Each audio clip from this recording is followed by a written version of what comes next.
मेरे प्यारे देशवासियों, नमस्कार। 2023 की यह पहली मन की बात और उसके साथ-साथ इस कार्यक्रम का 97वां 97th एपिसोड भी है। आप सभी के साथ एक बार फिर बातचीत करके मुझे बहुत खुशी हो रही है। हर साल जनवरी का महीना काफी इवेंटफुल होता है। इस महीने 14 जनवरी के आसपास उत्तर से दक्षिण तक और पूरब से पश्चिम तक देश भर में त्योहारों की रौनक होती है। इसके बाद देश अपने गणतंत्र उत्सव भी मनाता है। इस बार भी गणतंत्र दिवस समारोह में अनेक पहलुओं की काफी प्रशंसा हो रही है। जैसलमेर से पुलकित ने मुझे लिखा है कि 26 जनवरी की परेड के दौरान कर्तव्य पथ का निर्माण करने वाले श्रमिकों को देखकर बहुत अच्छा लगा। कानपुर से जया ने लिखा है कि उन्हें परेड में शामिल झांकियों में भारतीय संस्कृति के विभिन्न पहलुओं को देखकर आनंद आया। इस परेड में पहली बार हिस्सा लेने वाली विमेन कैमल राइडर्स और सीआरपीएफ की महिला टुकड़ी भी काफी सराहना हो रही है। साथियों, देहरादून के वत्सल जी ने मुझे लिखा है कि 25 जनवरी का मैं हमेशा इंतजार करता हूं, क्योंकि उस दिन पद्म पुरस्कारों की घोषणा होती है और एक प्रकार से 25 तारीख की शाम ही मेरी 26 जनवरी के उमंग को और बढ़ा देती है। जमीनी स्तर पर अपने समर्पण और सेवा भाव से उपलब्धि हासिल करने वालों को पीपल्स पद्म को लेकर भी कई लोगों ने अपनी भावनाएं साझा की है। इस बार पद्म पुरस्कार से सम्मानित होने वालों में जनजातीय समुदाय और जनजातीय जीवन से जुड़े लोगों का अच्छा खासा प्रतिनिधित्व रहा है। जनजातीय जीवन शहरों की भागदौड़ से अलग होता है, उसकी चुनौतियां भी अलग होती हैं। इसके बावजूद जनजातीय समाज अपनी परंपराओं को सहेजने के लिए हमेशा तत्पर रहते हैं। जनजातीय समुदाय से जुड़ी चीजों के संरक्षण और उन पर रिसर्च के प्रयास भी होते हैं। ऐसे ही टोटो, हो, कुई, कुवी और मांडा जैसी जनजातीय भाषाओं पर काम करने वाले कई महानुभावों को पद्म पुरस्कार मिले हैं। यह हम सभी के लिए गर्व की बात है। धानीराम टोटो, जानूम सी सॉय और बी रामकृष्ण रेड्डी जी के नाम अब तो पूरा देश उनसे परिचित हो गया है। सिद्दी, जारवा और ओंगे जैसे आदि जनजाति के साथ काम करने वाले लोगों को भी इस बार सम्मानित किया गया है। जैसे हीराबाई लोबी, रतन चंद्र कार और ईश्वर चंद्र वर्मा जी। जनजातीय समुदाय हमारी धरती, हमारी विरासत का अभिन्न हिस्सा रहे हैं। देश और समाज के विकास में उनका योगदान बहुत महत्वपूर्ण है। उनके लिए काम करने वाले व्यक्तित्वों का सम्मान नई पीढ़ी को भी प्रेरित करेगा। इस वर्ष पद्म पुरस्कारों की गूंज उन इलाकों में भी सुनाई दे रही है जो नक्सल प्रभावित हुआ करते थे। अपने प्रयासों से नक्सल प्रभावित क्षेत्रों में गुमराह युवकों को सही राह दिखाने वालों को पद्म पुरस्कारों से सम्मानित किया गया है। इसके लिए कांकेर में लकड़ी पर नक्काशी करने वाले अजय कुमार मंडावी और गढ़चिरौली के प्रसिद्ध झाड़ीपट्टी रंगभूमि से जुड़े परशुराम कोमाजी खुणे को भी ये सम्मान मिला है। इसी प्रकार नॉर्थ ईस्ट में अपनी संस्कृति के संरक्षण में जुटे राम कुई बांगवे न्यूमे, विक्रम बहादुर जमातिया और कर्मा वांगचू को भी सम्मानित किया गया है।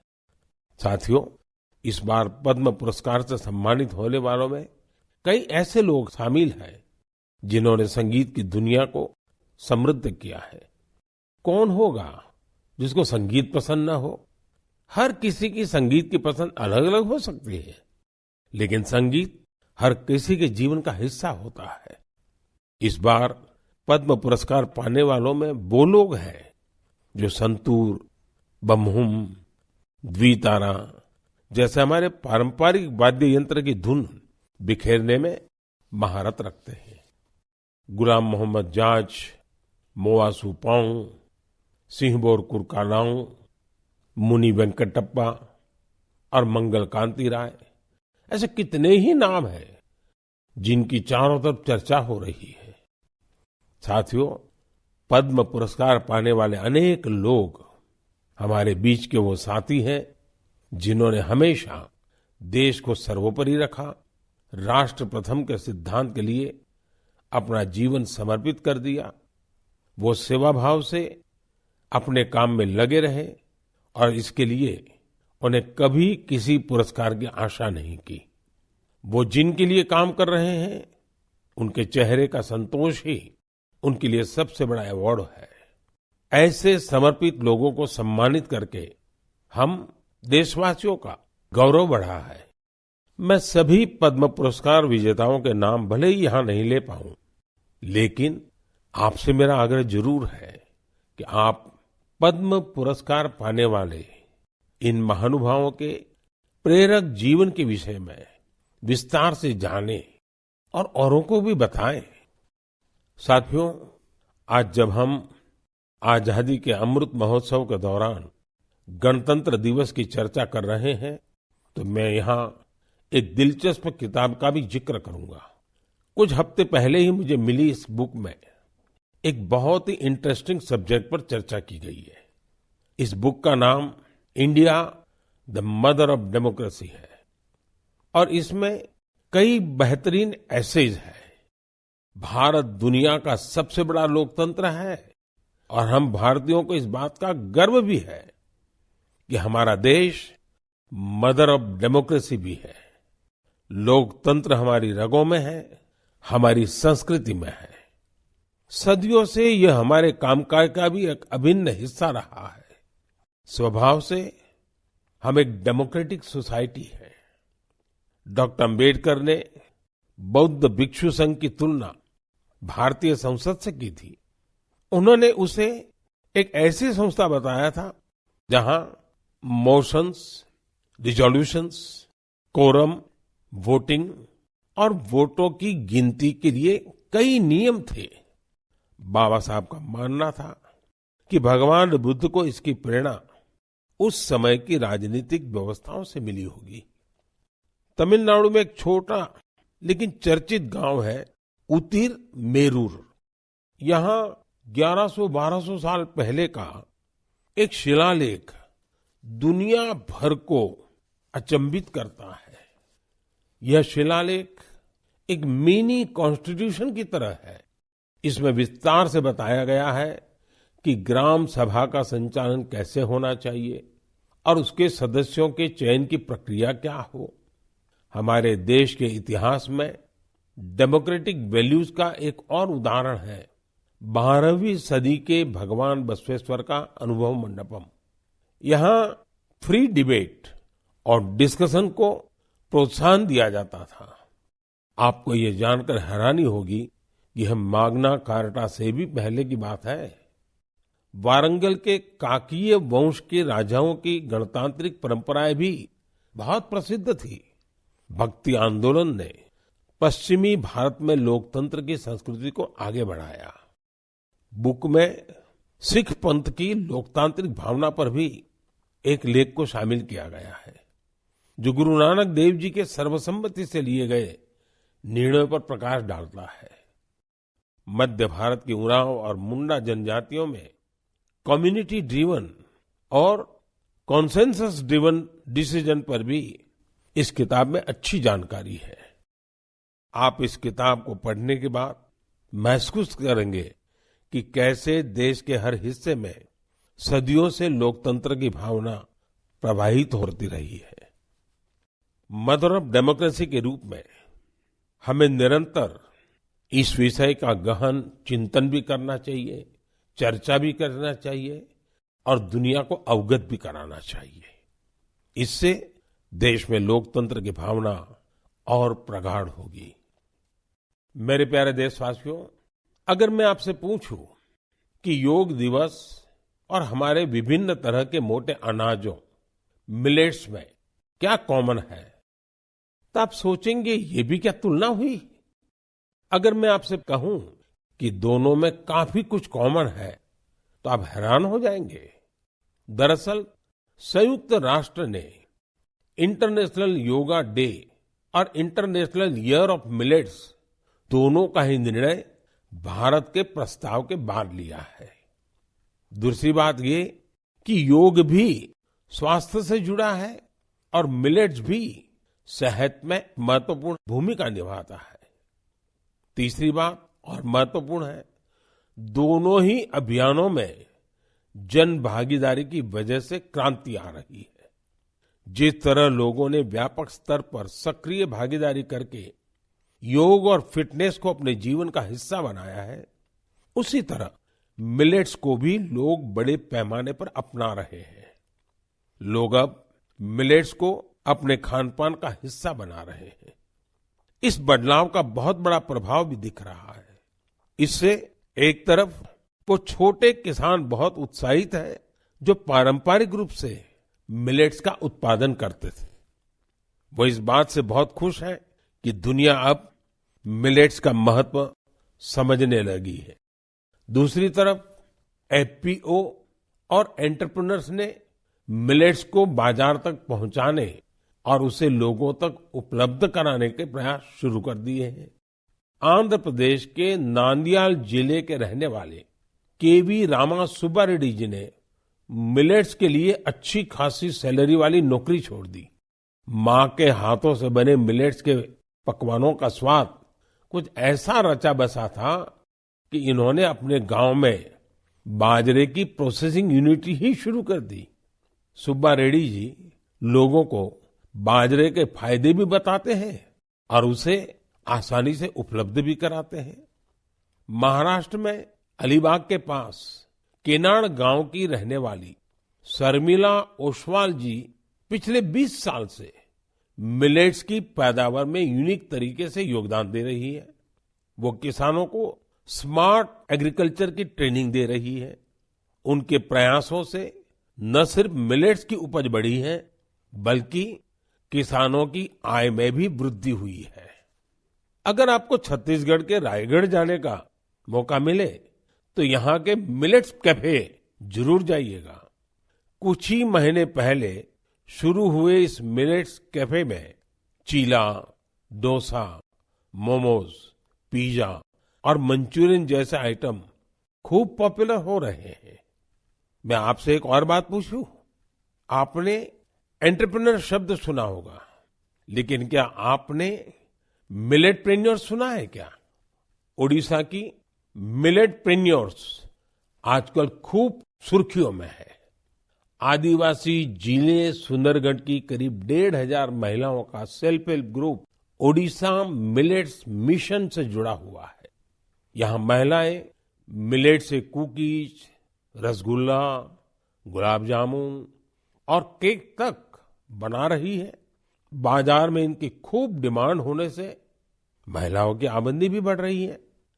कर्नाटका के कलबुर्गी में Aland Bhutai millets farmers producer company ने पिछले साल Indian Institute of Millets Research की देखरेख में काम शुरू किया। यहाँ के खाकरा, बिस्कुट और लड्डू लोगों को भा रहे हैं।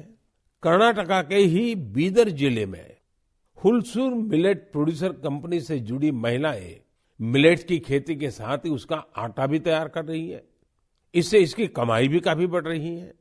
प्राकृतिक खेती से जुड़े छत्तीसगढ़ के संदीप शर्मा जी के एफपीओ से आज 12 राज्यों के किसान जुड़े हैं।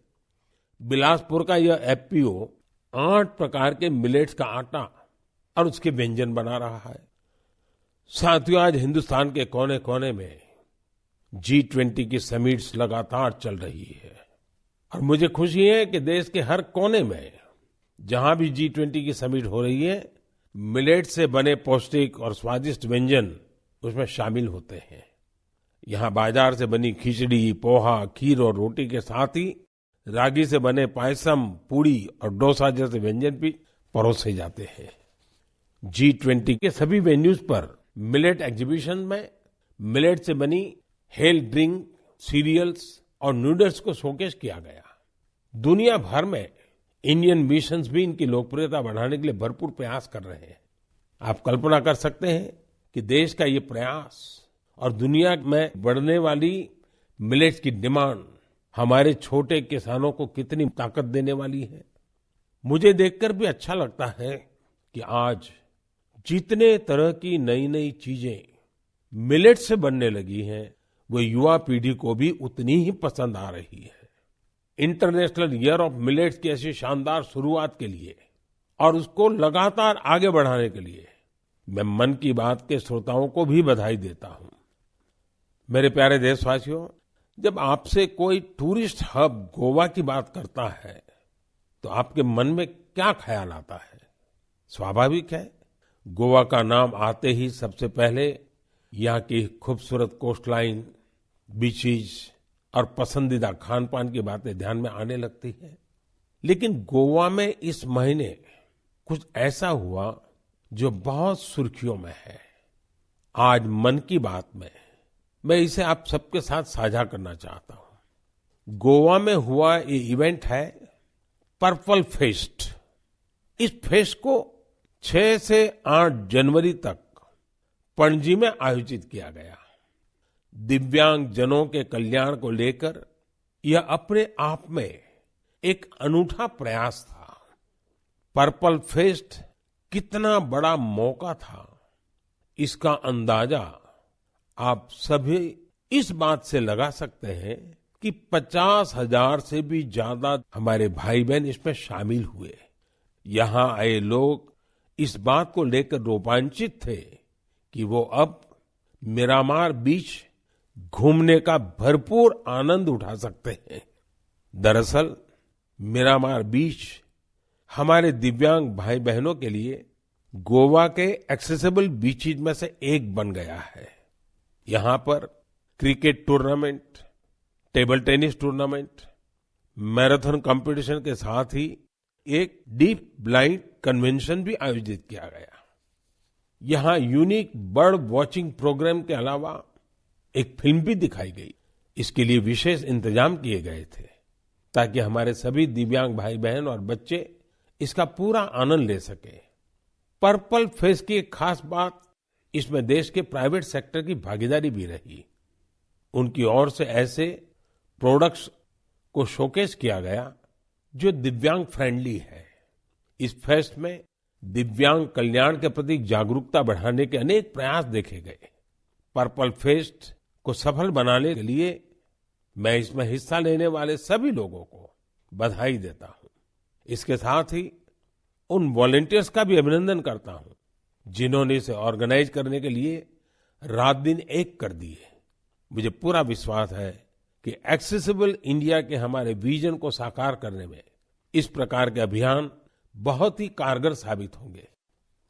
मेरे प्यारे देशवासियों, अब मन की बात में मैं एक ऐसे विषय पर बात करूंगा जिसमें आपको आनंद भी आएगा, गर्व भी होगा और मन कह उठेगा, वाह भाई वाह, दिल खुश हो गया। देश के सबसे पुराने साइंस इंस्टीट्यूशंस में से एक बेंगलुरु का इंडियन इंस्टीट्यूट ऑफ साइंस यानी IISc एक शानदार मिसाल पेश कर रहा है। मन की बात में मैं पहले इसकी चर्चा कर चुका हूं कि कैसे इस संस्थान की स्थापना के पीछे भारत की 2 महान विभूतियां जमशेदजी टाटा और स्वामी विवेकानंद की प्रेरणा रही है।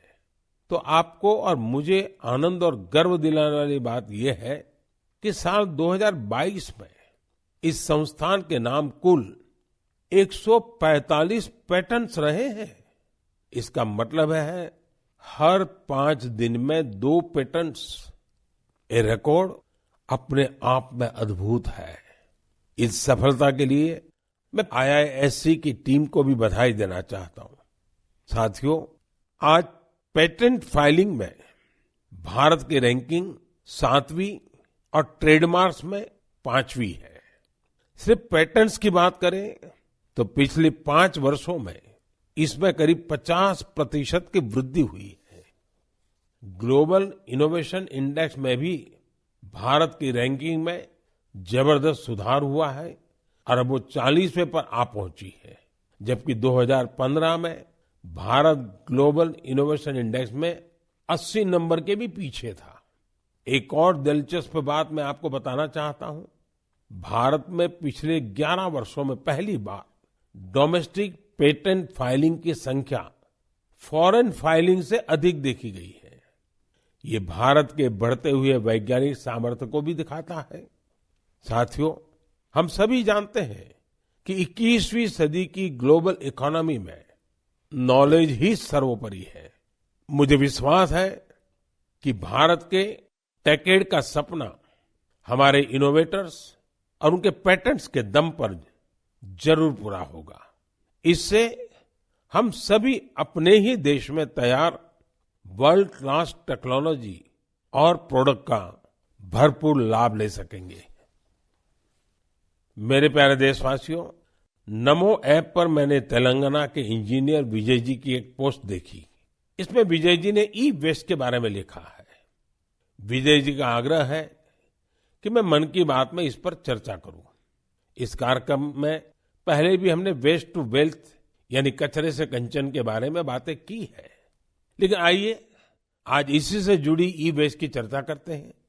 साथियों, आज हर घर में मोबाइल फोन, लैपटॉप, टैबलेट जैसी डिवाइसेस आम हो चली है। देश भर में इनकी संख्या बिलियंस में होगी। आज के लेटेस्ट डिवाइस भविष्य के ई वेस्ट भी होते हैं।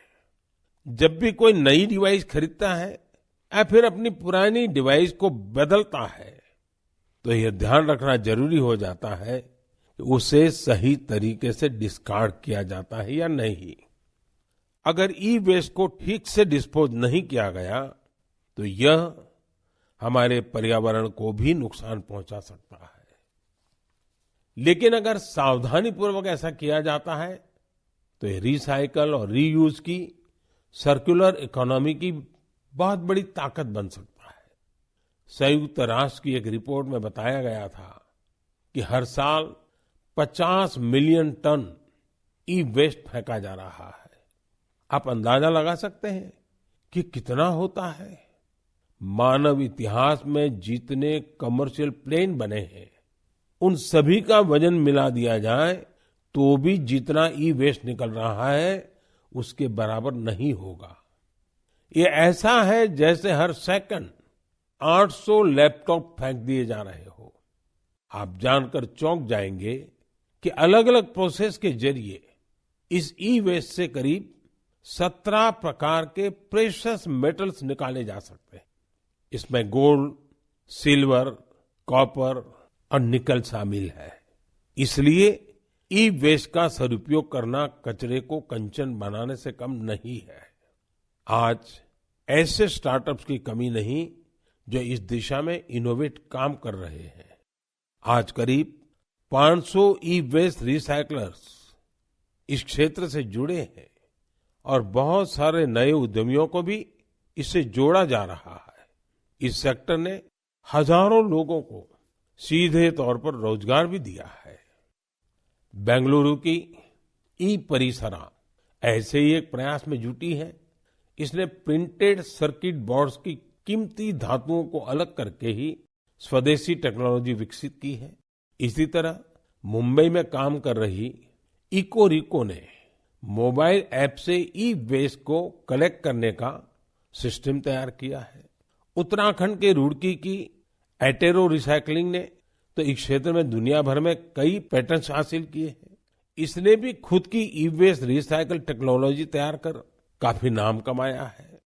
भोपाल में मोबाइल ऐप और वेबसाइट कबाड़ीवाला के जरिए टनों ई वेस्ट एकत्र किया जा रहा है। इस तरह के कई उदाहरण हैं। ये सभी भारत को ग्लोबल रिसाइकलिंग हब बनाने में मदद कर रहे हैं। लेकिन ऐसे इनिशिएटिव की सफलता के लिए एक जरूरी शर्त भी है। वो ये है कि ई वेस्ट के निपटारे से सुरक्षित उपयोगी तरीकों के बारे में लोगों को जागरूक करते रहना होगा। ई वेस्ट के क्षेत्र में काम करने वाले बताते हैं कि अभी हर साल सिर्फ 15-17% ई वेस्ट को ही रिसाइकल किया जा रहा है। मेरे प्यारे देशवासियों, आज पूरी दुनिया में क्लाइमेट चेंज और बायोडायवर्सिटी के संरक्षण की बहुत चर्चा होती है। इस दिशा में भारत के ठोस प्रयासों के बारे में हम लगातार बात करते रहे हैं। भारत ने अपने वेटलैंड्स के लिए जो काम किया है, वो जानकर आपको भी बहुत अच्छा लगेगा। कुछ श्रोता सोच रहे होंगे कि वेटलैंड्स क्या होता है। वेटलैंड साइट्स यानी वो स्थान जहां दलदली मिट्टी जैसी जमीन पर साल भर पानी जमा रहता है। कुछ दिन बाद 2 फरवरी को ही वर्ल्ड वेटलैंड्स डे है। हमारी धरती के अस्तित्व के लिए वेटलैंड्स बहुत जरूरी है, क्योंकि इन पर कई सारे पक्षी, जीव, जंतु निर्भर करते हैं। ये बायोडायवर्सिटी को समृद्ध करने के साथ फ्लड कंट्रोल और ग्राउंड वाटर रिचार्ज को भी सुनिश्चित करते हैं। आप में से बहुत लोग जानते होंगे, रामसर साइट्स ऐसे वेटलैंड्स होते हैं जो इंटरनेशनल इंपॉर्टेंस के हैं। वेटलैंड्स भले ही किसी देश में हो, लेकिन उन्हें अनेक मापदंडों को पूरा करना होता है, तब जाकर उन्हें रामसर साइट्स घोषित किया जाता है। रामसर साइट्स में 20,000 या उससे अधिक वाटर बर्ड्स होने चाहिए। स्थानीय मछली की प्रजातियों का बड़ी संख्या में होना जरूरी है। आजादी के 75 साल पर अमृत महोत्सव के दौरान रामसर साइट से जुड़ी एक अच्छी जानकारी भी मैं आपके साथ शेयर करना चाहता हूं।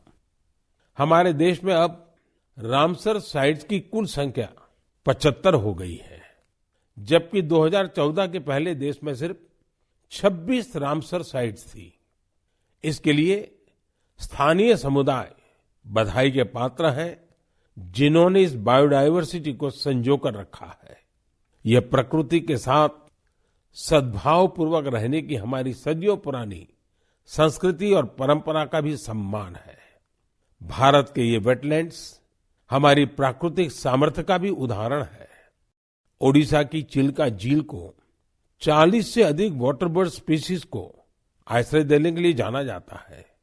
कैबुल लमजाम लोकटाक को स्वैम्प डियर का एकमात्र नेचुरल हैबिटेट माना जाता है।